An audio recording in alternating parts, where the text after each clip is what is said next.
제발 저 여자 좀 치워달라니까요. 부대가 지금 완전히 뒤집어졌다고요.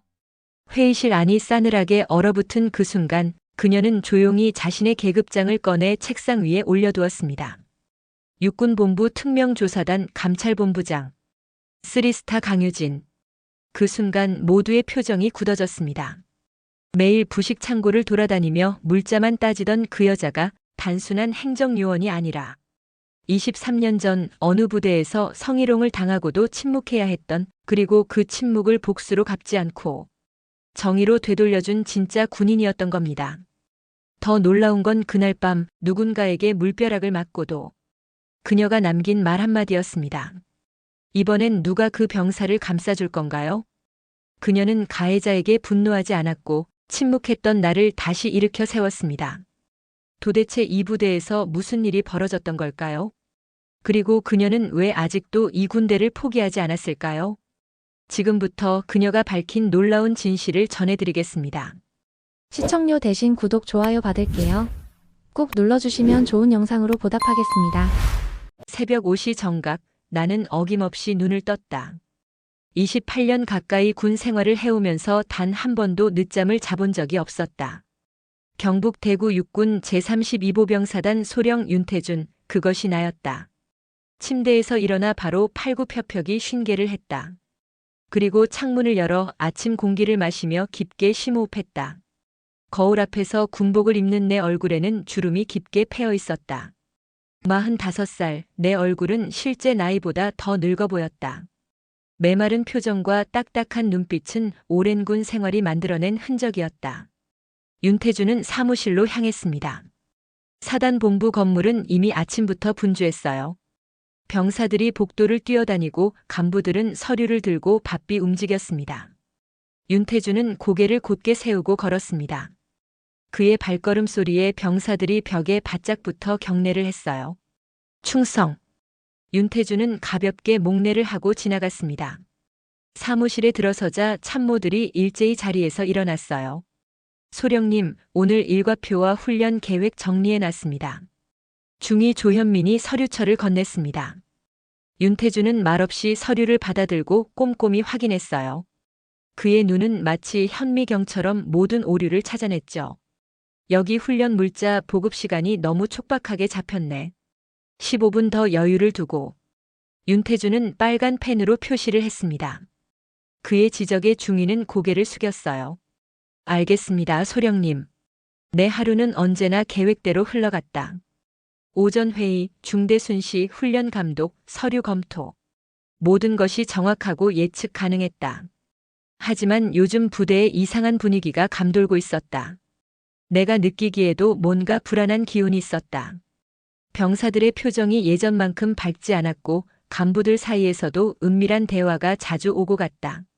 하지만 구체적으로 무엇이 문제인지는 알 수 없었다. 점심 식사 후 윤태준은 복도를 지나가다 낯선 여자를 발견했습니다.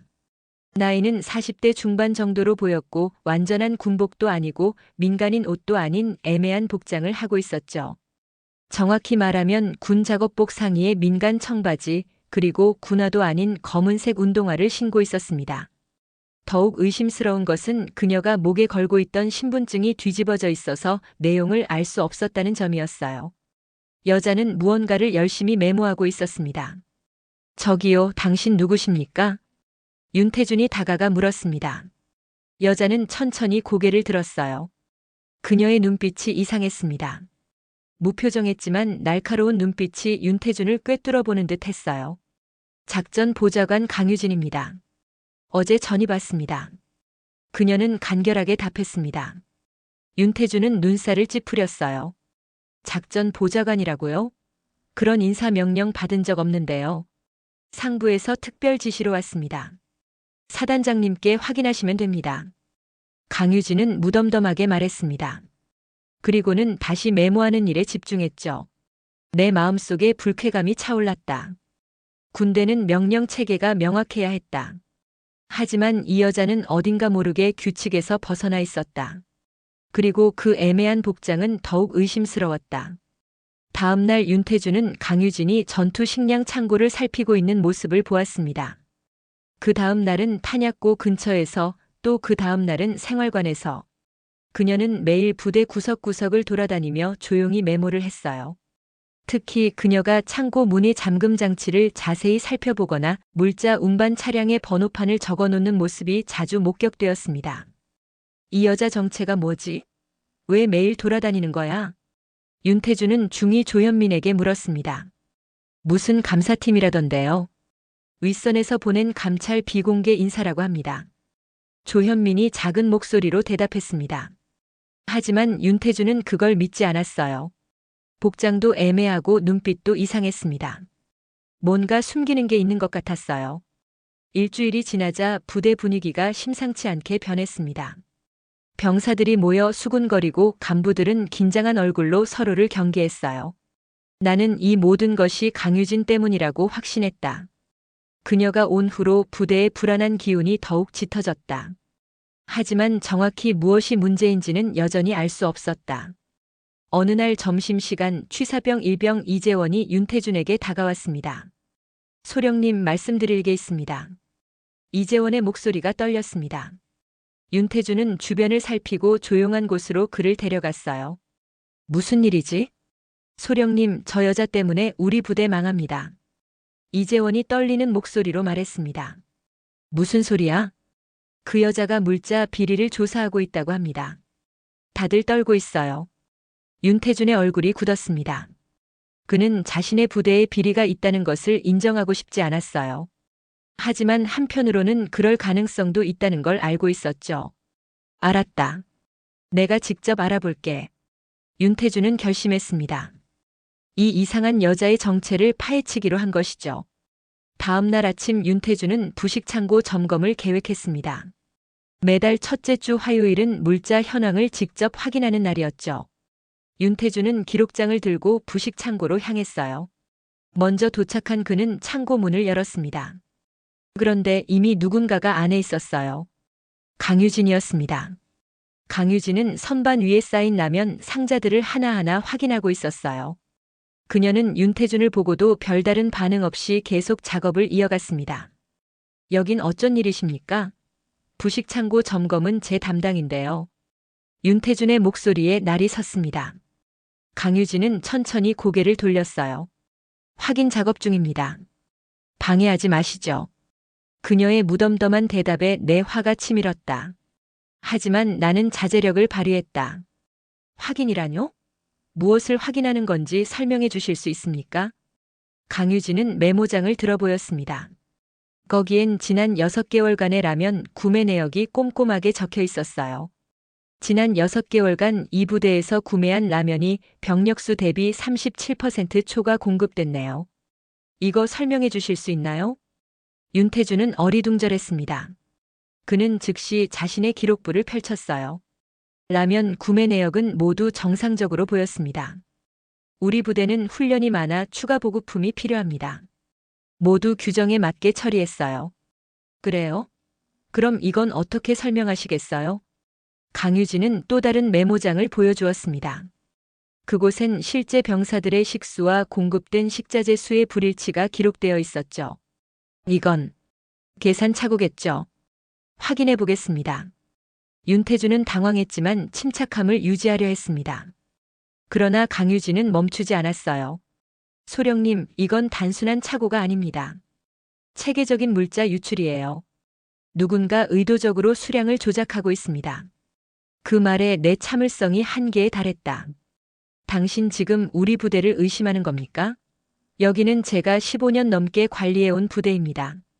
비리가 있을 리 없어요. 감정적으로 대응하지 마세요, 소령님. 사실만 말하는 겁니다. 강유진의 침착한 태도가 나를 더욱 화나게 했다. 게다가 그녀의 말투에는 어딘가 모르게 나를 비웃는 듯한 뉘앙스가 느껴졌다. 제발 저 여자 좀 치워달라니까요. 윤태준은 결국 폭발했습니다. 그의 고함 소리에 주변에 있던 병사들이 모여들었어요. 강유진은 전혀 동요하지 않았습니다. 소령님, 진정하세요. 이건 개인적인 문제가 아닙니다. 물자 관리의 문제죠. 이건 군대야. 당신 같은 민간인이 감찰놀이나 하는 데가 아니라고. 윤태준은 거의 소리를 지르다시피 했습니다. 강유진은 천천히 메모장을 덮었어요. 감찰이 아닙니다. 확인 중일 뿐입니다. 그 순간 중대장 대위 서진우가 부식 창고로 뛰어들어왔습니다. 소령님 무슨 일이십니까? 이 여자 당장 부대에서 나가게 해. 비리 조사인지 뭔지 하면서 부대 분위기 흐리고 있어. 윤태주는 이를 악물며 말했습니다. 서진우는 난처한 표정을 지었어요. 소령님, 이분은 상부에서 오신. 듣기 싫어. 당장 군사경찰 불러. 민간인 침입이야. 윤태준의 완고한 태도에 서진우는 더 이상 말을 잇지 못했습니다. 강유진은 여전히 침착했어요. 그렇게 하시죠. 군사경찰에 신고하세요. 제 신분증도 확인받고 싶네요. 그녀의 자신감 넘치는 태도가 나를 더욱 불안하게 만들었다. 하지만 나는 물러설 수 없었다. 자존심이 걸린 문제였으니까. 좋아, 그럼 그렇게 하지. 윤태주는 군사경찰 사령부에 전화를 걸었습니다. 그는 간결하게 상황을 설명했어요. 민간인 신분으로 의심되는 사람이 부대 내 물자를 무단으로 조사하고 있다고요. 그리고 그녀의 신분 확인을 요청했습니다. 전화를 끊은 윤태주는 승리감에 가득 찬 표정으로 강유진을 바라봤습니다. 이제 당신 정체가 드러나겠네요. 강유진은 무표정한 얼굴로 대답했습니다. 그럼 함께 기다려봅시다. 그날 밤 부대 뒤편 창고에서 작은 화재가 발생했습니다. 다행히 병사들이 빨리 발견해서 큰 피해는 없었지만 명백히 인위적인 방화였어요. 불탄 자리에서는 기름을 뿌린 흔적과 라이터가 발견되었습니다. 윤태주는 현장을 살펴보며 의심스러운 시선을 던졌습니다. 멀리서 최성혁 중령의 모습을 발견했어요. 그는 화재 현장을 바라보며 기묘한 미소를 짓고 있었습니다. 나는 순간 불길한 예감이 들었다. 이 화재가 단순한 사고가 아닐 수도 있겠다는 생각이 스쳤다. 며칠 후 강유진이 매일 밤늦게 창고를 점검한다는 소문이 돌기 시작했습니다. 그리고 어느 날 밤 그녀를 향한 직접적인 위협이 가해졌어요. 강유진이 홀로 창고 쪽으로 걸어오는 순간 어둠 속에서 누군가가 큰 물통을 그녀에게 쏟아부었습니다. 강유진은 순간적으로 피하려 했지만 완전히 피하지는 못했어요. 그녀의 옷이 흠뻑 젖었습니다. 누구야? 누가 이 짓을? 강유진이 소리쳤습니다. 주변에 있던 병사들은 모두 침묵했어요. 윤태주는 그 광경을 우연히 목격했습니다. 그는 빠르게 현장으로 달려갔어요. 무슨 일입니까? 어둠 속에서 한 병사가 떨리는 목소리로 나왔습니다. 제가 했습니다. 최성혁 중령님이 하라고 하셨습니다. 병사의 고백에 윤태주는 충격을 받았습니다. 최성혁 중령이 직접 지시한 일이었던 것이죠. 더욱 심각한 사건은 며칠 후 발생했습니다. 강유진이 타고 다니던 차량의 브레이크 호스가 인위적으로 절단되어 있는 것이 발견된 것이었어요. 다행히 큰 사고로 이어지지는 않았지만 명백한 살인 미수였습니다. 이건 고의적인 차량 조작 사고입니다. 정비병이 브레이크를 점검한 후 말했습니다. 나는 이제 확실히 알았다. 누군가 강유진을 제거하려 하고 있었고 그 배후에는 최성혁 중령이 있었다. 30분이 지났습니다. 부식 창고 앞에는 어색한 침묵만이 흘렀어요. 윤태주는 팔짱을 끼고 서 있었고 강유진은 벽에 기대어 메모를 정리하고 있었습니다. 병사들은 멀찍이 떨어져 상황을 지켜보고 있었죠. 그때 갑자기 부대 확성기에서 방송이 흘러나왔습니다. 제32보병사단 소속 전 간부 및 부대원들은 지금 즉시 본관 상황실로 집합하라. 반복한다. 전 사단장 명으로 긴급 간부회의 소집. 즉시 집합하라. 윤태주는 당황했습니다. 갑작스러운 긴급 소집이라니. 강유진을 바라보니 그녀는 이미 메모장을 가방에 넣고 있었어요. 같이 가시죠, 소령님. 강유진이 먼저 걸음을 옮겼습니다. 윤태주는 어쩔 수 없이 그녀를 따라 본관으로 향했어요. 내 가슴에 불안감이 밀려왔다. 무슨 일이 벌어지고 있는 걸까? 그리고 왜 이 순간에 긴급 소집이? 본관 상황실에 도착한 윤태주는 문을 열고 들어섰습니다. 그리고 그는 믿을 수 없는 광경을 목격했어요. 방금 전까지 함께 걸어온 강유진이 이미 상황실 앞쪽에 서 있었습니다. 하지만 그녀의 모습은 완전히 달랐어요. 중장 계급장이 달린 정복을 입고 당당한 자세로 모든 간부들 앞에 서 있었습니다. 분명 방금 전까지 함께 걸어온 강유진이 어떻게 먼저 도착했지? 내가 잘못 본 건가? 윤태준이 혼란스러워하는 그 순간 누군가 우렁찬 목소리로 외쳤습니다. 충성! 육군 중장 강유진 장군님께 경례. 모든 간부들이 일제히 차렷 자세를 취했습니다. 윤태준은 그 자리에서 얼어붙었습니다. 무슨 일이 벌어진 거지? 눈앞의 여자가 중장이라고. 내 온몸에 전기가 흐르는 듯한 충격이 밀려왔다.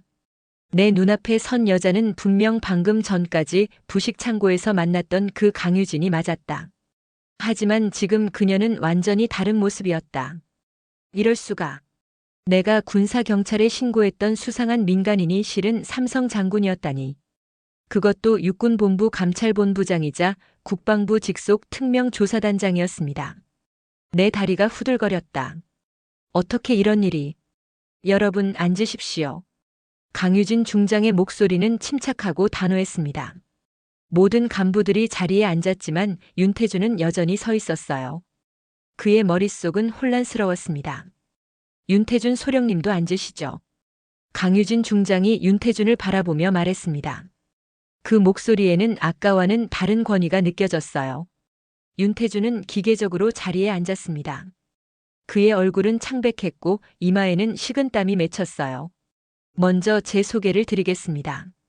육군 중장 강유진입니다. 현 육군본부 감찰본부장이자 국방부 직속 특명조사단장을 맡고 있습니다. 회의실 안에는 침묵이 감돌았습니다. 모든 시선이 강유진 중장에게 집중되었어요. 지난 2주간 저는 여러분의 부대를 직접 살펴봤습니다. 작전 보좌관이라는 신분으로 말이죠. 강유진 중장은 조용히 말을 이어갔습니다. 왜 이런 방식을 택했는지 의아하실 겁니다. 하지만 제가 찾는 것은 문서상의 진실이 아니라 현장의 실상이었습니다. 그리고 그녀는 잠시 말을 멈추고 서류 하나를 들어올렸어요. 그 결과 심각한 물자 유출과 회계 부정이 확인됐습니다. 회의실이 술렁였습니다. 내 마음이 무너져 내리는 기분이었다. 내가 직접 관리해온 부대에서 비리가 있었다니. 그것도 모르는 사이에. 특히 최성혁 중령과 그 측근들이 주도한 조직적 비리가 발견됐습니다. 강유진 중장의 말에 모든 시선이 최성혁 중령에게 쏠렸습니다. 최성혁은 윤태준의 직속 상관이자 부대 내에서 가장 영향력 있는 인물 중 하나였어요. 그는 얼굴을 굳힌 채 자리에 앉아 있었습니다. 최성혁 중령은 지난 3년간 물자 횡령과 예산 전용을 통해 개인적 이득을 취했습니다. 증거가 모두 확보됐으니 부인하지 마시길 바랍니다. 강유진 중장의 말은 냉정했습니다. 최성혁 중령은 자리에서 벌떡 일어났어요. 이게 무슨 소리입니까? 저는 군을 위해 평생을 바쳤습니다. 이런 모욕을. 앉으십시오, 중령님. 강유진 중장의 단호한 목소리에 최성혁은 말을 멈췄습니다. 그의 얼굴이 붉게 달아올랐어요. 제가 가진 증거를 일일이 나열하진 않겠습니다. 하지만 이미 국방부 감사관실에서 확인한 사항입니다. 중령님은 즉시 직위 해제되며 군검찰에 송치될 예정입니다. 회의실은 더욱 술렁였습니다. 내가 항상 존경해왔고 그의 지시를 충실히 따랐던 최성혁 중령이 비리의 주범이었다니. 어떻게 이런 일이. 또한 현 단장 최민석 대령은 부대 관리 소홀의 책임을 물어 징계성 전보 조치됩니다. 강유진 중장의 발표는 계속되었습니다. 내 머릿속이 점점 더 혼란스러워졌다. 부대의 모든 질서가 한순간에 무너지는 듯 했다. 이제부터 제가 사단의 잠정 지휘권을 갖습니다.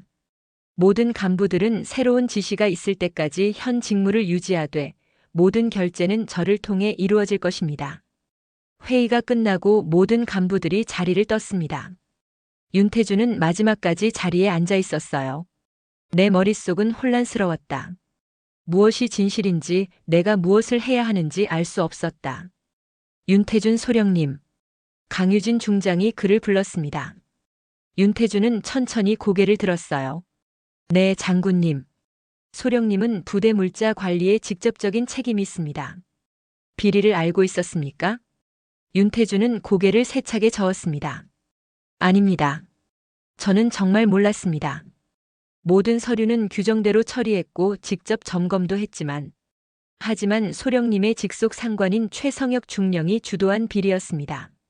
정말 아무것도 눈치채지 못했나요? 강유진 중장의 눈빛이 날카로웠습니다. 그 순간 나는 묘한 기시감을 느꼈다. 어디선가 본 듯한 눈빛이었다. 내가 내 무능함을 인정할 수밖에 없었다. 제가 너무 믿었나 봅니다. 죄송합니다, 장군님. 소령님께 개인적인 질문을 하나 드려도 될까요? 강유진 중장이 말했습니다. 윤태주는 긴장했지만 침착하게 대답했어요. 네, 물론입니다. 23년 전 강원도 지역 최전방 전초기지에서 근무한 적이 있습니까? 윤태주는 눈을 깜빡였습니다. 23년 전. 그는 잠시 생각에 잠겼어요. 맞습니다. 그때 그는 갓 임관한 중이었고 강원도 최전방 전초기지에서 첫 임무를 수행했습니다. 네, 있습니다.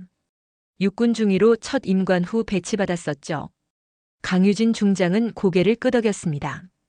그녀의 눈빛이 갑자기 날카로워졌어요. 그렇다면 당시 같은 부대에 있던 소위 강유진도 기억하실 겁니다. 윤태준의 얼굴이 굳었습니다. 소위 강유진. 그는 잠시 기억을 더듬었어요. 그리고 천천히 기억이 떠올랐습니다. 당시 부대에 여군 소위가 한 명 있었죠. 조용하고 성실한 여군 장교였습니다. 하지만 그 후에 윤태준의 얼굴이 창백해졌습니다. 그는 이제 모든 것을 기억해냈어요. 그 여군 소위가 성희롱 신고를 했고 그 일이 부대 내에서 큰 문제가 되었습니다. 그리고 윤태준은 소위 강유진. 기억 안 나십니까? 강유진 중장의 목소리가 차갑게 울렸습니다. 내가 말을 잃었다. 내 입술이 떨렸다. 장군님. 혹시. 네, 바로 그 소위 강유진입니다. 강유진 중장의 목소리는 감정이 없었습니다. 내가 충격을 받았다. 내 눈앞에 앉아있는 삼성 장군이 23년 전 내가 외면했던 그 여군 소위라니. 하지만 그건 이미 오래전 일입니다. 윤태준이 겨우 말을 이었습니다. 그의 목소리가 떨렸어요. 네, 오래전 일이죠. 하지만 제게는 여전히 생생합니다. 강유진 중장은 서랍에서 오래된 수첩 하나를 꺼냈습니다. 그것은 낡고 바랜 군인 수첩이었어요. 소령님 기억나십니까? 당시 부대에 성희롱 사건이 있었고 저는 그것을 신고했습니다. 하지만 아무도 저를 돕지 않았죠. 내가 말을 잃었다. 나는 그 일을 기억했다. 당시 부대장이었던 대위가 여군 소위를 지속적으로 괴롭혔고 결국 그녀는 공식 신고를 했다. 하지만 부대 내 남자 장교들은 모두 침묵했다. 나도 마찬가지였다. 그런 일로 지금 와서 이게 무슨 사적 보복입니까? 윤태준이 갑자기 화를 내며 말했습니다. 그는 자신의 죄책감을 분노로 감추려 했어요. 강유진 중장은 담담히 대답했습니다. 소령님, 전 감정으로 움직이는 사람이 아닙니다. 감찰은 사실만을 봅니다. 하지만 그때 도움받지 못한 제 자신을 제 손으로 치유할 기회라면 나쁘지 않네요. 윤태준은 당황했습니다. 그는 강유진 중장이 사적인 복수를 위해 이 부대를 찾아왔다고 생각했어요. 하지만 그녀의 말에는 그런 의도가 보이지 않았습니다. 그럼 왜 저를 불러서 이런 말씀을 하시는 겁니까? 소령님께 기회를 주고 싶어서입니다. 강유진 중장의 대답에 윤태준은 혼란스러웠습니다. 기회라뇨? 네. 소령님은 부대 내 물자 관리 책임자로서 비리를 막을 수 있는 위치에 있었습니다. 하지만 그러지 않았죠. 23년 전 소령님은 약자를 보호할 수 있는 위치에 있었지만 그러지 않았습니다. 강유진 중장의 말은 날카로웠지만 그녀의 목소리는 여전히 담담했어요. 저는 그때는 그저 신임 중이었고 부대 분위기를 거스를 수 없었습니다. 윤태준이 변명했습니다. 하지만 그의 목소리에는 확신이 없었어요. 그렇습니까? 그럼 지금은 어떻습니까? 소령님은 이제 부대의 중견 간부입니다. 여전히 분위기에 휩쓸리기만 하실 건가요? 강유진 중장의 질문에 나는 답하지 못했다. 나는 내가 여전히 그렇게 살고 있음을 깨달았다. 다른 사람들의 눈치를 보며 문제가 있어도 나서지 않고 그저 명령에 따르기만 하는 군인. 그날 밤 윤태주는 자신의 숙소에서 깊은 생각에 잠겼습니다. 나는 강유진 중장과의 대화를 떠올렸다. 그녀가 한 말이 자꾸 머릿속에 맴돌았다. 소령님은 이제 부대의 중견 간부입니다. 여전히 분위기에 휩쓸리기만 하실 건가요? 나는 갈등했다. 내가 진심으로 잘못했는지 단지 계급 때문에 흔들리는 건지 확신할 수 없었다. 내 머릿속에는 23년 전 그 여군 소위의 절망적인 표정이 떠올랐다. 그리고 지금 삼성 장군이 된 그녀의 담담한 눈빛이 겹쳐졌다.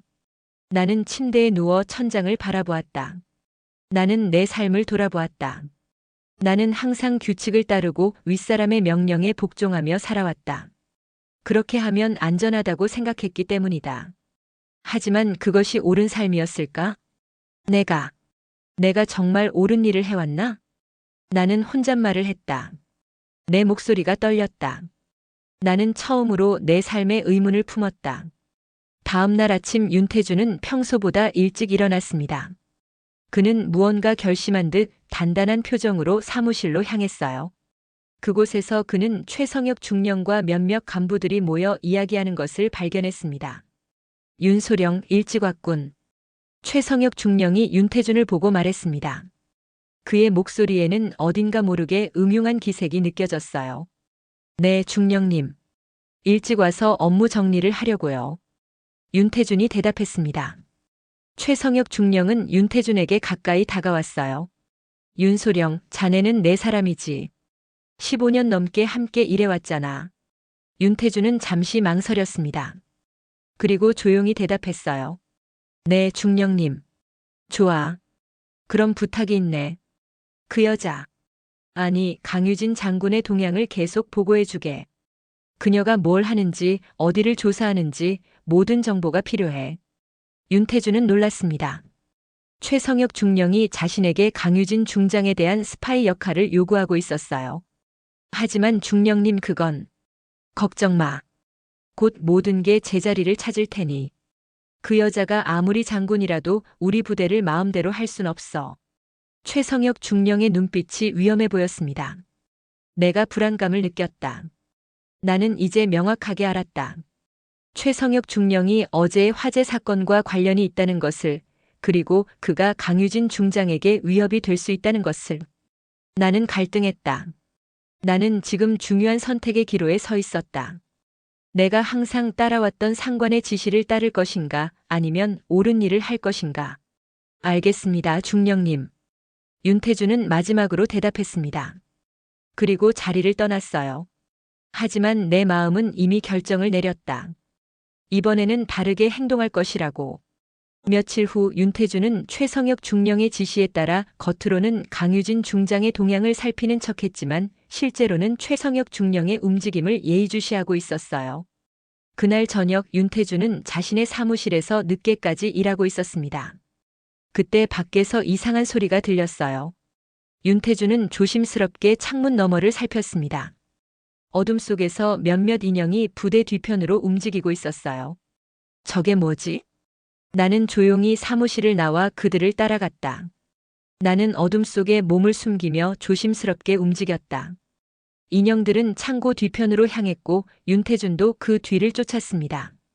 창고 뒤편에 도착한 윤태준은 놀라운 광경을 목격했어요. 최성혁 중령과 그의 측근들이 모여 있었고 그들 앞에는 몇몇 병사들이 서 있었어요. 최성혁 중령이 병사들에게 무언가를 지시하고 있었습니다. 이번엔 확실히 해. 저 여자가 매일 밤 창고를 점검하러 온다는 정보가 있어. 그때 물벼락을 퍼부어서 혼내줘. 내가 충격을 받았다. 최성혁 중령이 강유진 중장을 공격하려는 계획을 세우고 있었다. 하지만 중령님, 그분은 장군이십니다. 이런 짓을 하면. 한 병사가 조심스럽게 말했습니다. 걱정 마. 장군 하나쯤 젖어도 괜찮아. 애초에 여자가 군대에서 뭘 하겠어? 게다가 우리 부대를 이렇게 뒤엎은 이상 가만히 있을 수 없지. 최성혁 중령의 목소리에는 분노와 증오가 가득했습니다. 나는 심장이 빠르게 뛰는 것을 느꼈다. 나는 이 상황을 막아야 한다고 생각했다. 윤태주는 조용히 그 자리를 떠나 강유진 중장을 찾아 나섰습니다. 그는 부대를 돌아다니며 그녀를 찾았지만 쉽게 찾을 수 없었어요. 시간이 흘러 밤 11시가 되었습니다. 윤태주는 창고 근처로 돌아왔어요. 그리고 그때 멀리서 강유진 중장이 홀로 창고 쪽으로 걸어오는 모습이 보였습니다. 윤태주는 서둘러 그녀에게 달려가려 했지만 이미 늦었어요. 누구냐? 어둠 속에서 누군가가 외쳤고 갑자기 큰 물통이 강유진 중장을 향해 쏟아졌습니다. 강유진 중장은 순간적으로 피하려 했지만 완전히 피하지는 못했어요. 그녀의 반쪽이 물에 젖었습니다. 누구야? 누가 이 짓을? 강유진 중장이 소리쳤습니다. 주변에 있던 병사들은 모두 침묵했어요. 윤태주는 그 광경을 보며 충격을 받았습니다. 그는 빠르게 현장으로 달려갔어요. 장군님, 괜찮으십니까? 윤태준이 다가가자 강유진 중장은 그를 의심스러운 눈으로 바라봤습니다. 소령님, 이게 무슨 일인가요? 제가 우연히 지나가다 봤습니다. 누군가 장군님께 물을 퍼부었어요. 윤태준이 말했습니다. 그때 어둠 속에서 한 병사가 나왔어요. 바로 물을 퍼부었던 병사였습니다. 그의 손이 떨리고 있었어요. 제가 했습니다. 병사의 목소리가 떨렸습니다. 윤태준과 강유진 중장은 놀라움을 감추지 못했어요. 왜 그런 짓을 한 거지? 강유진 중장이 물었습니다. 병사는 잠시 망설이다가 대답했어요. 지휘관님이 하라 그랬습니다. 장군 하나쯤 젖어도 괜찮다고. 윤태준은 충격을 받았습니다. 병사가 직접 최성혁 중령의 지시를 폭로한 것이었어요.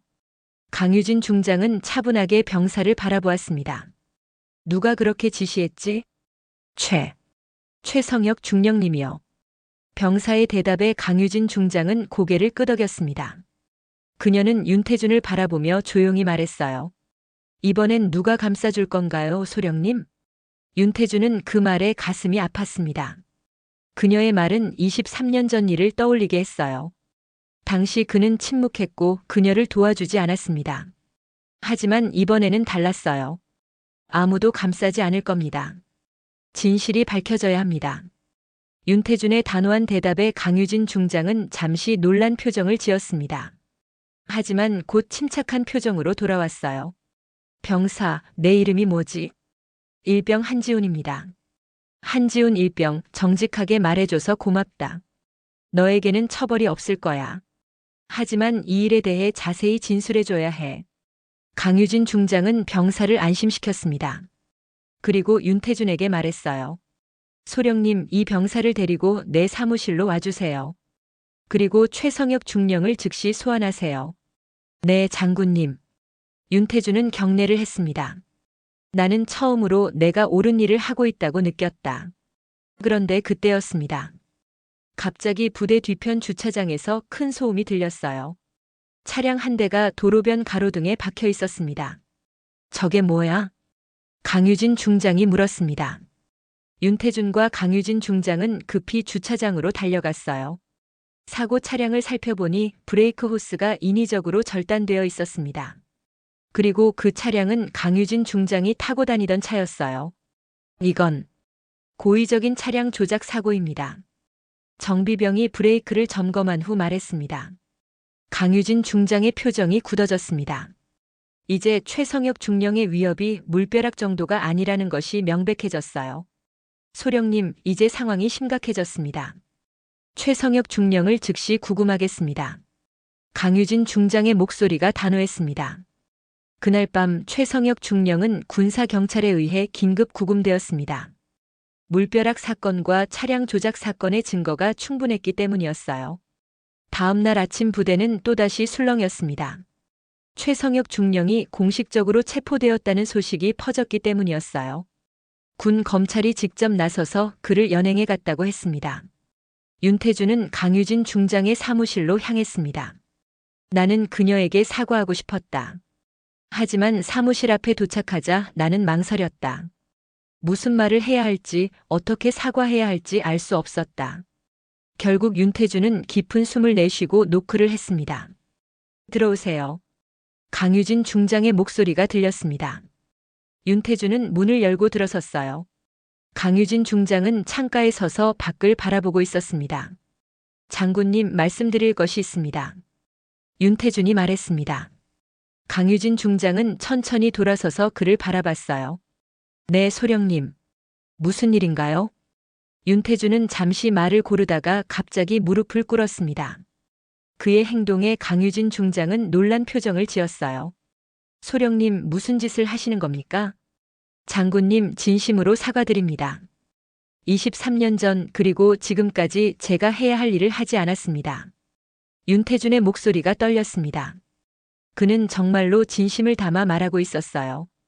일어나세요, 소령님. 군인이 무릎 꿇는 건 적절하지 않습니다. 강유진 중장이 말했습니다. 윤태준은 천천히 일어섰지만 고개를 들지 못했어요. 장군님, 저는 이제 제대로 된 군인이 되고 싶습니다. 그리고 제가 저지른 잘못을 바로잡고 싶습니다. 윤태준의 진심 어린 고백에 강유진 중장은 잠시 말을 잇지 못했습니다. 그녀의 눈에 복잡한 감정이 스쳐 지나갔어요. 소령님, 사람은 변할 수 있습니다. 저도 그것을 믿습니다. 강유진 중장의 목소리에는 따뜻함이 묻어났습니다. 윤태준은 비로소 고개를 들었어요. 그의 눈에는 결의가 담겨 있었습니다. 장군님, 부대의 비리와 관련해 제가 알고 있는 모든 것을 말씀드리겠습니다. 23년 전 일에 대해서도요. 윤태준의 말에 강유진 중장은 깊은 숨을 내쉬었습니다. 그녀의 표정에서 오랜 세월의 무게가 느껴졌어요. 좋습니다, 소령님. 모든 것을 다 들을 준비가 되어 있습니다. 그날 밤 윤태준은 강유진 중장에게 모든 것을 털어놓았습니다. 최성혁 중령의 비리 행각, 부대의 불법 거래, 그리고 23년 전 그가 왜 침묵했는지까지. 나는 처음으로 내 죄를 인정했고 그것을 바로잡기 위해 노력하겠다고 약속했다. 며칠 후 부대에는 큰 변화가 일어났습니다. 최성혁 중령의 측근들이 모두 체포되었고 새로운 간부들이 부임했어요. 윤태준은 강유진 중장의 지시로 부대 개혁 작업을 돕게 되었습니다. 그러나 모든 위기가 지나간 것은 아니었습니다. 최성혁 중령의 영향력은 부대 밖까지 미치고 있었고 강유진 중장에 대한 위협은 계속되고 있었어요. 부대 밖에서는 그녀에 대한 의혹성 소문이 퍼지고 있었고 군 내부에서도 그녀를 견제하는 세력이 움직이고 있었습니다. 윤태준은 이제 그녀의 편에 서서 함께 싸우기로 결심했습니다. 나는 더 이상 침묵하지 않을 것이고 옳은 일을 위해 목소리를 낼 것이었다. 23년이 지나서야 나는 진정한 군인의 의미를 깨닫기 시작했다. 소령님, 앞으로 우리에게 더 큰 도전이 기다리고 있을 겁니다. 준비되셨나요? 강유진 중장이 어느 날 물었습니다. 윤태준은 확신에 찬 목소리로 대답했어요. 네, 장군님. 이번에는 절대 물러서지 않겠습니다. 윤태준의 눈에는 결연한 의지가 빛났습니다. 그리고 강유진 중장의 눈에도 희망의 빛이 보였어요. 그들 앞에는 아직 많은 장애물이 있었지만 이제 그들은 함께 맞서 싸울 동료가 되었습니다. 그리고 부대 내에서는 조용한 변화가 시작되고 있었습니다. 병사들은 더 이상 불공정한 대우를 받지 않았고 간부들은 책임감 있게 행동하기 시작했어요. 하지만 이것은 시작에 불과했습니다. 진정한 개혁을 위해서는 더 많은 노력과 용기가 필요했고 윤태준은 그 길을 함께 걸어갈 준비가 되어 있었습니다. 몇 주 후 윤태준은 자신의 사무실에서 밤새 보고서를 작성하고 있었습니다. 이제 그는 강유진 장군의 신뢰를 얻어 비리 척결 특별팀에 합류했어요. 그의 손가락이 키보드 위에서 빠르게 움직였습니다. 소령님, 아직도 일하고 계셨군요. 문이 열리고 강유진 장군이 들어왔습니다. 윤태준은 자리에서 일어났어요. 네, 최성혁 중령의 비리 관련 문서를 정리하고 있었습니다.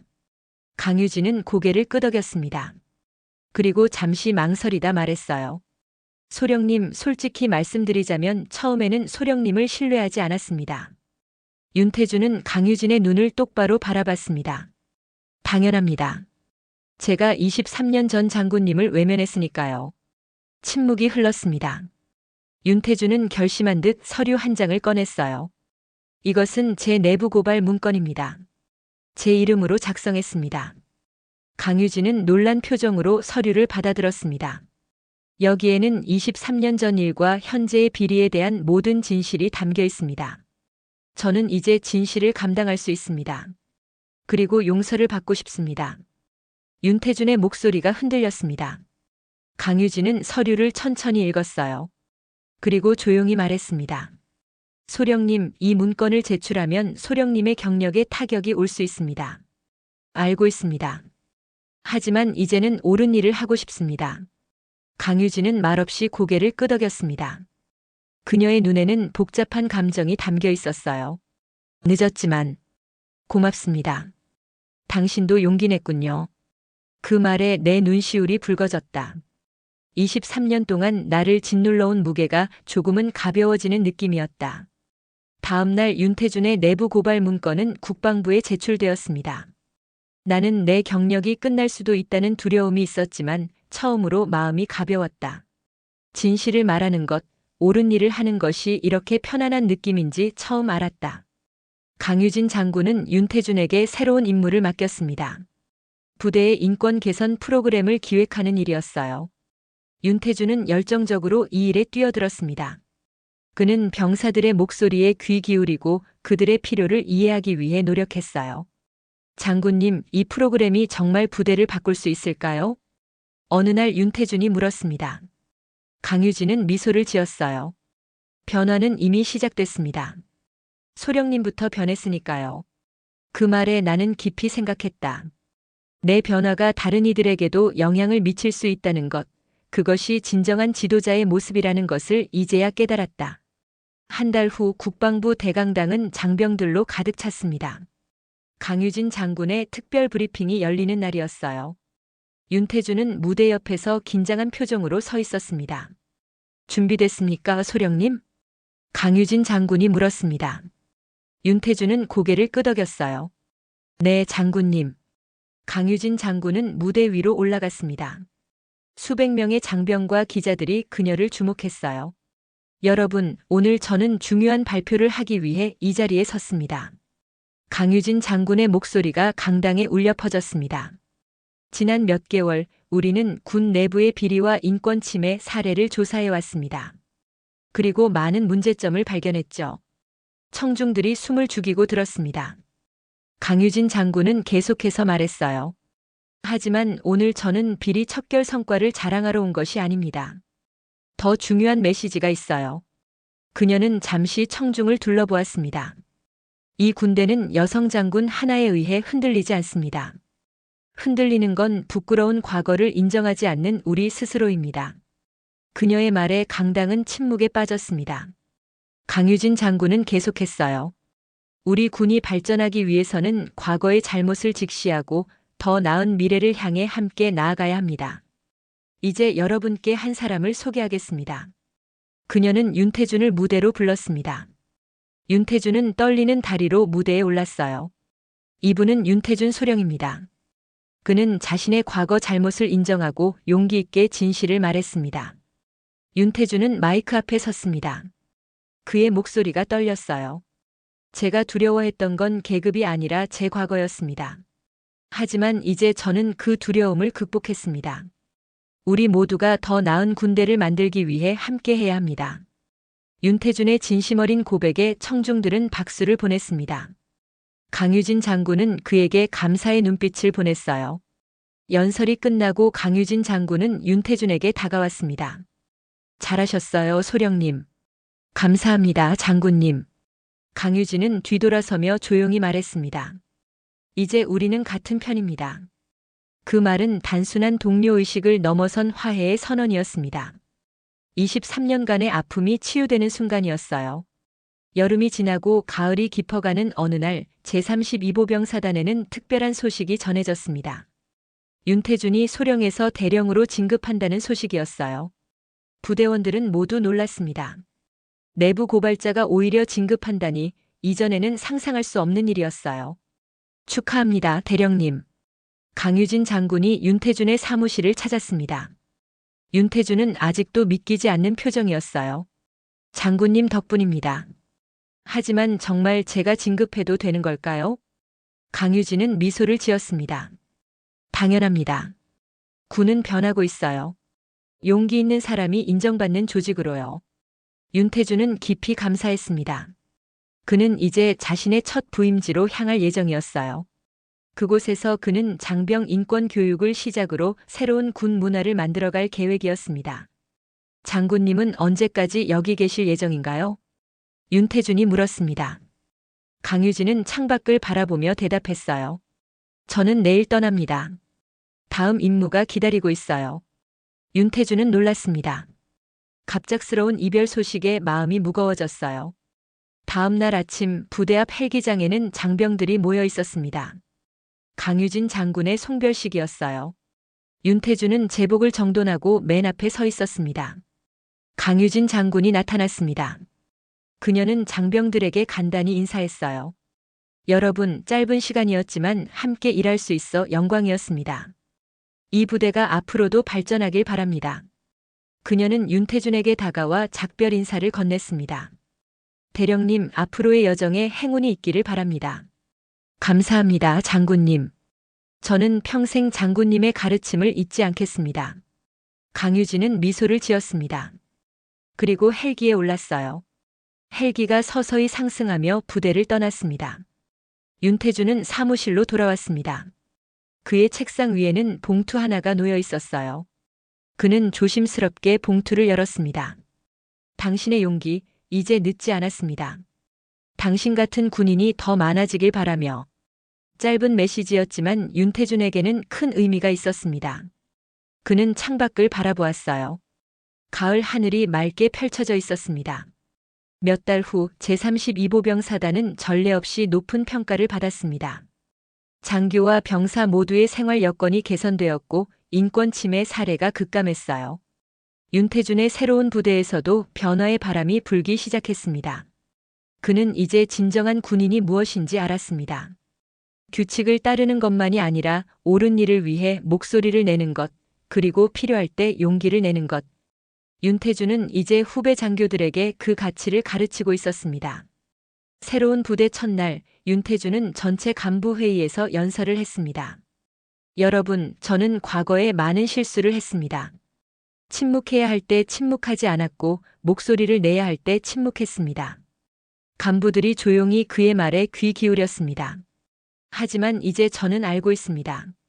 진정한 군인은 명령에만 복종하는 사람이 아닙니다. 옳은 일을 위해 용기를 내는 사람입니다. 우리는 함께 이 부대를 더 나은 곳으로 만들어갈 것입니다. 모든 장병이 존중받고 정의가 실현되는 그런 부대로 말입니다. 윤태준의 연설에 간부들은 깊이 감동받았습니다. 그의 진정성 있는 고백과 다짐이 모든 이들의 마음에 울림을 주었어요. 강유진 장군의 이름은 군 내에서 개혁의 상징이 되었습니다. 그리고 윤태준은 그녀가 남긴 유산을 계속해서 이어가고 있었어요.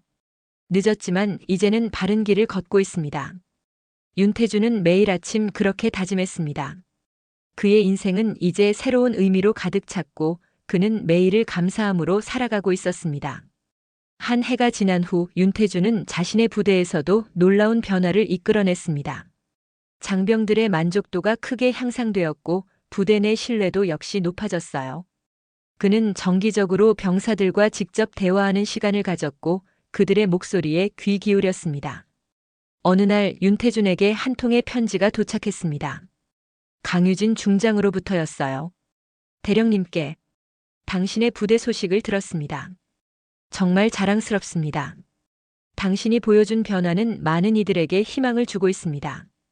우리의 작은 용기가 이렇게 큰 파급 효과를 만들어내는군요. 앞으로도 계속 그 길을 걸어가시길 바랍니다. 윤태준은 편지를 읽으며 깊은 감동을 받았습니다. 그는 답장을 써서 보냈어요. 장군님께. 장군님 덕분에 저는 새로운 삶을 살고 있습니다. 23년 전에 잘못을 만회할 기회를 주셔서 감사합니다. 저는 계속해서 장군님이 보여주신 용기와 정의의 길을 걸어가겠습니다. 몇 년이 흘렀습니다. 윤태준은 준장으로 진급했고 군 내 인권 개선 분야의 전문가로 인정받게 되었습니다. 그는 전국의 부대를 순회하며 인권 교육을 실시했고 많은 장병들에게 용기와 희망을 전했어요. 그리고 어느 날 우연히 강유진 장군과 다시 만나게 되었습니다. 국방부에서 열린 인권 개선 세미나에서였어요. 준장님 오랜만입니다. 강유진 장군이 미소를 지으며 다가왔습니다. 윤태주는 반가움을 감추지 못했어요. 장군님, 정말 오랜만입니다. 준장님의 활동을 계속 지켜보고 있었습니다. 정말 대단한 성과를 이루고 계시는군요. 모두 장군님 덕분입니다. 장군님이 없었다면 지금의 제가 있을 수 없었을 겁니다. 강유진 장군은 고개를 저었습니다. 아닙니다. 모든 건 준장님의 선택이었어요. 용기를 낸 것도 변화를 이끈 것도 모두 준장님 스스로의 힘이었습니다. 둘은 오랜 시간 이야기를 나누었습니다. 과거의 상처는 이미 치유되었고 이제는 같은 목표를 향해 걸어가는 동지가 되어 있었어요. 준장님, 앞으로도 계속 이 길을 함께 걸어가면 좋겠습니다. 강유진 장군이 말했습니다. 윤태주는 확신에 찬 목소리로 대답했어요. 물론입니다, 장군님. 우리가 시작한 변화를 계속 이어가겠습니다. 그들의 만남은 새로운 시작이었습니다. 과거의 아픔을 딛고 일어선 두 사람이 함께 만들어갈 미래에 대한 희망찬 약속이었어요. 윤태주는 이제 완전히 새로운 사람이 되어 있었습니다. 23년 전에 침묵하던 중위가 아니라 정의와 용기를 실천하는 준장이 되어 있었어요. 그리고 그의 변화는 수많은 사람들에게 영향을 미쳤습니다. 늦었지만 이제는 바른 길을 걷고 있습니다. 윤태주는 여전히 매일 아침 그렇게 다짐했습니다. 하지만 이제 그 말에는 확신과 희망이 가득했어요. 그의 인생은 용기 있는 선택으로 완전히 달라졌고 그는 그 선택을 결코 후회하지 않았습니다. 강유진 장군과 윤태준 준장의 이야기는 군내에서 전설이 되었습니다. 과거의 잘못을 인정하고 용기를 내는 것이 얼마나 중요한지, 그리고 그런 용기가 어떻게 세상을 바꿀 수 있는지를 보여주는 살아있는 증거였어요. 그들의 이야기는 계속됩니다. 더 나은 세상, 더 정의로운 조직을 만들기 위한 그들의 노력은 아직도 진행 중이고 그들의 용기는 계속해서 많은 이들에게 희망과 영감을 주고 있습니다.